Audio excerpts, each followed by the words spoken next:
What if nakilala mo si Hitler when he was 6 years old or when he was a baby, papatayin mo ba siya?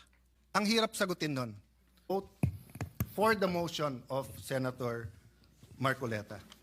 We in this room are all for accountability, but tama yung Supreme Court sa tamang panahon, tamang proseso.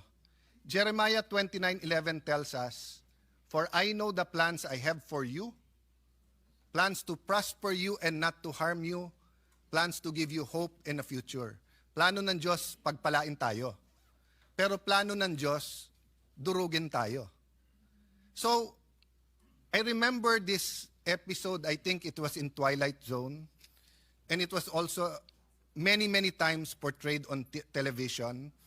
What if nakilala mo si Hitler when he was 6 years old or when he was a baby, papatayin mo ba siya? I think even sa psychology or philosophy classes, tinatanong to ng mga professors, what if you had that unique opportunity, nakatabi mo si Hitler nung 6 years old siya, papatayin mo ba siya? Ang hirap sagutin nun. Of course, for us who believe that thou shall not murder, ang sagot madali. But what if you could have prevented the worst human rights violations in the world, the Holocaust? What if you could have prevented such